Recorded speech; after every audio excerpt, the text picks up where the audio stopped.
आजच डाउनलोड करा आणि तुमच्या आवडत्या मालिकांचा आनंद लुटा। सिद्धिराज, मला तुम्हाला एक गोष्ट सांगायची।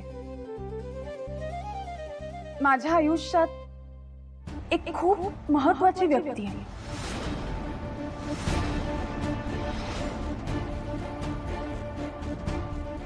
ते माझे मित्रच आहे, पण खूप जवळचे मित्र आहेत। आणि त्यांच्याबद्दल मला असं वाटतं की तुम्हाला कळलंच पाहिजे, कारण आपलं लग्न जरी झालं असलं ना तरी त्यांच्याशी माझी असलेली मैत्री मला गमवायची नाहीये।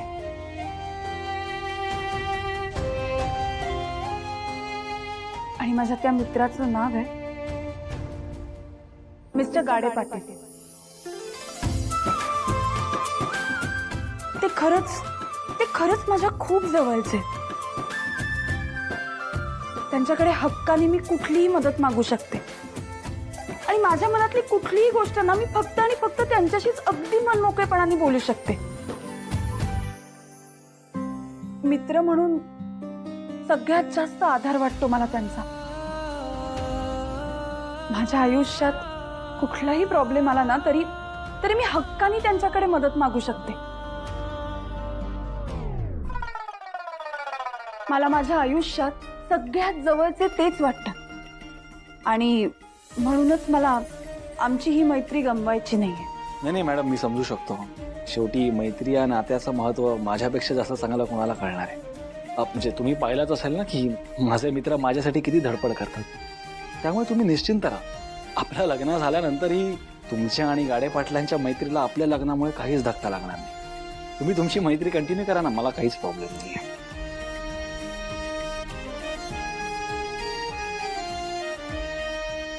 मॅडम, तुम्ही 2 मिनिटं मला घाबरवूनच सोडलं होतं, पण तुम्ही गाडे पाटलांचं नाव तुमच्या सगळ्यात जवळचा मित्र म्हणून घेतलं। हे ऐकून मला फार बरं वाटलं। आणि गाडे पाटलांच्या निमित्ताने का होईना, पण नवरा म्हणून तुम्ही मला थोडी तरी मान्यता दिली। खरं तर मीच गाडे पाटील आहे, त्यामुळे हे सत्य तुम्ही मला सांगितलं असतं किंवा नसतं तरी काहीच फरक पडला नसता। पण तुम्ही खरंच खूप प्रामाणिक आहात। तुमच्या सगळ्यात जवळच्या मित्राबद्दल अगदी बेधडकपणे नवऱ्याला सांगून टाकलं। कुठे हरवलात तुम्ही? मला जे बोलायचं होतं ते माझं बोलून झालंय, तेव्हा निघालात तरी चालेल। अहो, निघालात तरी चालेल काय म्हणता? हो, माझं बोलणं बाकी आहे ना, पण त्याचं काय? त्याचं काय? अहो, ते तर तुम्हाला ऐकून घ्यावंच लागणार ना। तुम्ही कसं असं हकलवू नाही शकत। बरं, बोला काय ते पटपट। पटपट कशाला?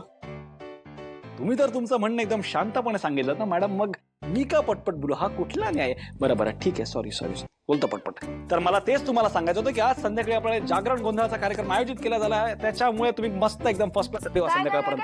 काय बोलला? झालं ना कन्फ्युजन? मी तेच सांगत होतो तुम्हाला, पटपट बोलून काही फायदा होणार नाही। मी शांत, एकदम शांत, रिलॅक्स, शांतपणे बोला। शांत बोल। काय बोलायचं ते शांतपणे बोल। तेच मला बोलायचं। सॉरी म्हणजे मला तुम्हाला फक्त इतकंच सांगायचं होतं की आज संध्याकाळी आपल्या लग्नाचा जागरण गोंधळ आहे, त्यामुळे तुम्ही रेडी राहा।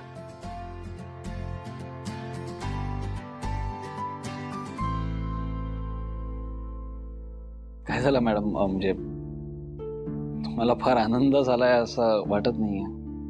कसा होईल आनंद? सिद्धिराज, तुम्हाला तर माहितीच आहे लग्न मी काही मनापासून केलं नाही। नाही म्हणजे ठीक आहे, मी समजू शकतो तुम्हाला असं का वाटतंय ते। आधी तुम्हाला असंही वाटत नव्हतं की तुमचं लग्न माझ्याशी होईल, पण ते झालंच ना। आणि कसं आहे की तुम्हाला तुमचं लग्न साध्या पद्धतीने करायचं होतं, पण माझं कसं होतं ना, मला माझं लग्न आहे ना ग्रँडच करायचं होतं। म्हणजे प्रत्येक विधी आहे ना मला एन्जॉय करायची होती, म्हणूनच। बरं, मी राहीन रेडी। थँक्यू बायको। Madam, thank you madam. तयार राहा संध्याकाळी। बाय बाय, चला।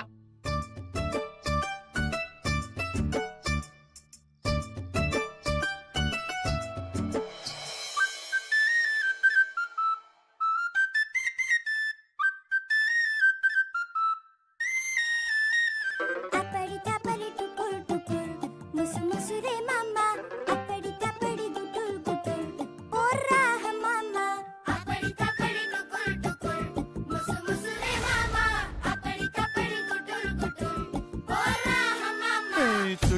टुट्टू राजा साधी भोळी राणी लुट्टू पुट्टू संसाराची गोडुली कहाणी राजा करी खोड्या राणी डोळा पाणी तरी गाती लाडे लाडे गुलू गुलू गाणी पिकलं पान जोडून हा बांधला हिंदोळा साठी गेली पाठी तरी वयोवर्ष 16 राजा राणीची ही जणू आगळी तऱ्हा क्या बात है. चूक भूल द्यावी चूक भूल घ्यावी 7 जन्म राजा राणी परी साथ व्हावी होय.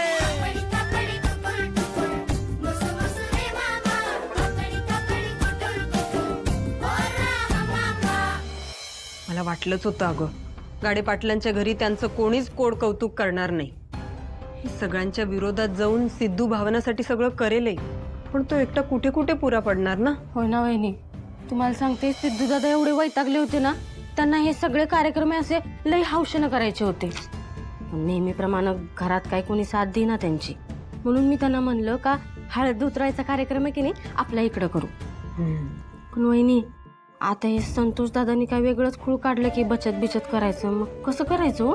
बघ ना गं, यांना पण हीच वेळ मिळाली. भावनाचं नुकतंच लग्न झालंय, तिचं कोड कौतुक आपण करायलाच हवं ना. पण आता यांच्याकडे काही विषय काढायला गेलं की लगेच हिशोब मांडायला बसते. बघितलंस ना, आई बाबा पण किती दुखावलेत. घरातलं सगळं वातावरणच बदललंय ग. आपण एक काम करू शकतो का? आपण काय करू, मिळूनच ना त्यांच्या हळद उतरवण्याच्या विधीचं ना छोटंसं कमी खर्चाचं एक बजेट करू.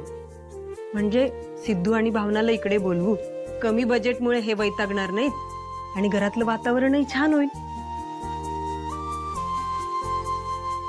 पूर्वी तुला आठवतं, तुझ्या आणि सिद्धूच्या लग्नाच्या बस्त्याच्या वेळी मी तुझ्यासाठी एक भारीतली साडी काढली होती.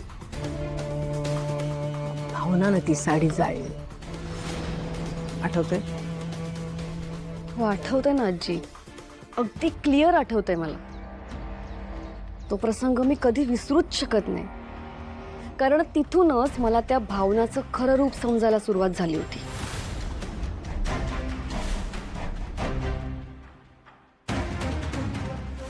मग पूर्वी मी तुला एक संधी देते, या भावनावर सूड उगवायची. अशी काय बघतेस, तुला एक संधी देते मी.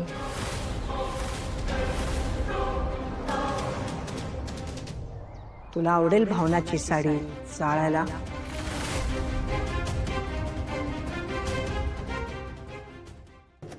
लक्ष्मी निवास